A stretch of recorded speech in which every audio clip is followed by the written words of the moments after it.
महिलाओं के खिलाफ आ रहे हैं और ख़ास तौर पर साजिद रशीदी ने जितना अपमानजनक निंदनीय कमेंट किया है डिंपल यादव पर, इनके खिलाफ कोई एफआईआर दर्ज क्यों नहीं हो रही और ये मौलाना जेल क्यों नहीं जा रहा है। 75 जिलों में 100 से ज़्यादा तहरीरें पड़ चुकी हैं पर इस पर एक एफआईआर नहीं हुई। बहुत ही ताकतवर मौलाना लगता है मुझे ये। देखिए, जब कोई राजनीतिक दल से कोई धर्म गुरु, कोई मौलाना उसके समर्थन से बोलने लगता है या उसके बोलने पर सत्ताधारी दल प्रतिक्रिया नहीं देता है, तब ऐसे में ऐसे लोगों का मन बढ़ जाता है। एक चीज़ बहुत साफ है कि भगवान या अल्लाह के घर पे जाने के लिए वस्त्र की किस तरह का पहनावा हो, अमीर हो कि गरीब हो, छोटा है कि बड़ा है, कौन किस हालत में है, इस पर कोई रोक नहीं है। ऊपर वाले ने कभी ये देखकर किसी को ज़्यादा और कम नहीं दिया है। वहाँ पर गरीब भी जा सकता है, अमीर जा सकता है। वस्त्र कैसा है, इस पर भगवान की ओर से कोई रोक नहीं है। धरती के जो भगवान बनते हैं वो लोग अपनी ओर से, अल्लाह के जो बनते हैं नुमाइंदे, वो अपनी ओर से इस पर रोक लगाएं। लेकिन हम उस युग में हैं जहां हमारे देश की बेटियां विदेशों तक में नाम कर रही हैं और यहां पर ये कपड़ों पर कहानियां किस्से चला रहे हैं। ये देश को 200 साल 500 साल पीछे ले जाना चाहते हैं या धर्म की आड़ में इस तरह से महिलाओं का अपमान करना चाहते हैं। एफआईआर तो ब्रजेश जी आज हो जाए और एफआईआर करने वाली, इच्छा रखने वाली सरकार हो, एफआईआर हो जाएगी। बहुत सारी अभी मुख्यमंत्री के खिलाफ टिप्पणियां करते हैं लोग, उनके ऊपर एफआईआर होती है। मंत्रियों के खिलाफ करते हैं, उन पर एफआईआर होती है।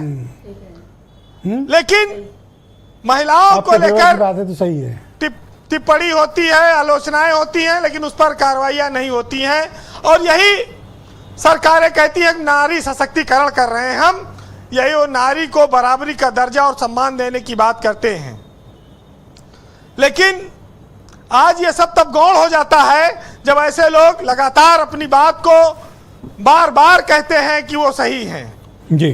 वो अपने आप को ऑल इंडिया इमाम एसोसिएशन का अध्यक्ष बताते हैं, लेकिन उनके साथ साथ कई ऐसे धर्मगुरु हैं, अनुराधाचार्य हैं, जिनके पास लाखों महिलाएं जाती हैं, सर झुकाती उनके चरणों में, वो आस्था के साथ जाती हैं।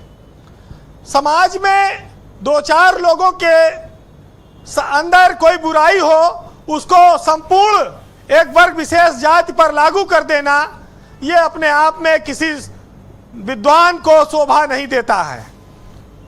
ब्रजेश जी, भगवान ने कभी कर्मकांड के आधार पर अंतर नहीं किया, पहनावे के आधार पर अंतर नहीं किया। यही व्यवस्था अल्लाह के यहाँ भी है। तो जो लोग क्यों अंतर कराने पर तुले हुए हैं। पर बीरेन जी, मारपीट तो गलत है। ये तो किस तरह से साजिद रशीदी की पिटाई हुई, आखिर कैसे उन लोगों को पता था कि साजिद रशीदी वहां है? कितनी पिटाई हुई साजिद की? हिंसा नहीं होनी चाहिए, ठीक है, उनके खिलाफ कानूनी कार्रवाई हो। बिल्कुल, जिसने मारा है उसके ऊपर भी मुकदमा होना चाहिए।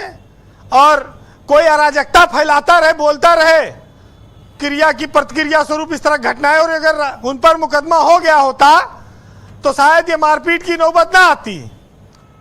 ब्रजेश जी, जब विश्वामित्र राम को मांगने के लिए गए दशरथ से और कहा कि हमको राक्षस बहुत परेशान करते हैं, अपने बेटे को दे दो, ये उनका वध कर देगा। राम की उम्र तब 15 साल की थी।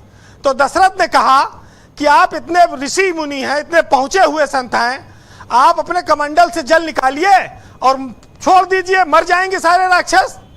तो विश्वामित्र ने कहा कि हम ऋषि हैं, हमारे लिए क्रोध वर्जित है। ये हमारे कितना ज्ञान है रामचरितमानस में लिखा है।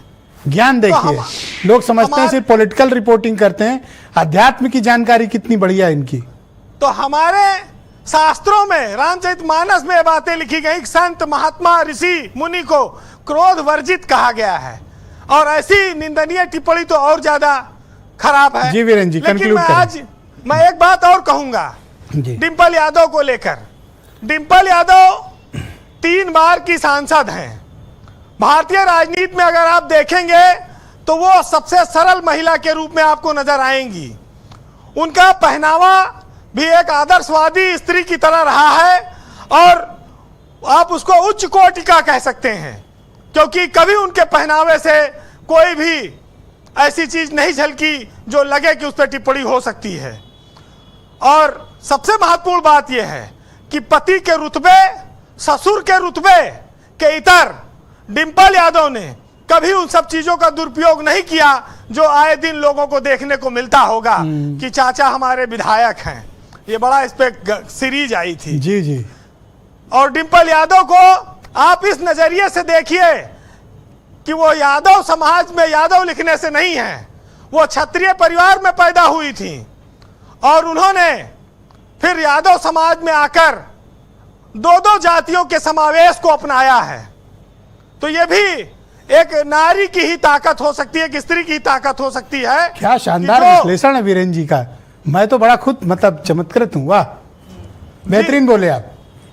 तो ये चीजें ब्रजेश जी व्यक्ति को अलग करती हैं, उसकी सोच को बताती हैं।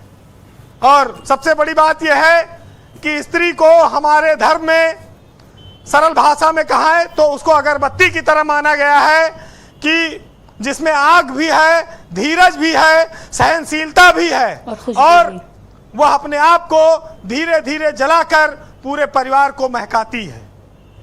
तो फिलहाल जयशंकर प्रसाद की वो लाइनें बड़ी महत्वपूर्ण है, आज आप फिर सुनिएगा और इसी से समापन करूंगा कि क्या कहती हो ठहरो नारी, संकल्प अश्रु जल से अपने, तुम दान कर चुकी पहले ही जीवन के सुंदर से सपने।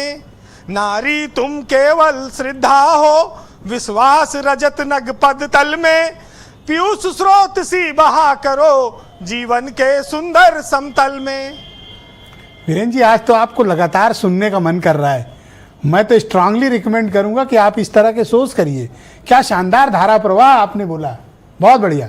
बहुत धन्यवाद वीरेन जी, बहुत बहुत शुक्रिया और बहुत धन्यवाद हमारे साथ जुड़ने के लिए और इस तरह का शानदार एक इनपुट हमारे लिए उपलब्ध कराने के लिए। बहन भाइयों, सेकंड राउंड शुरू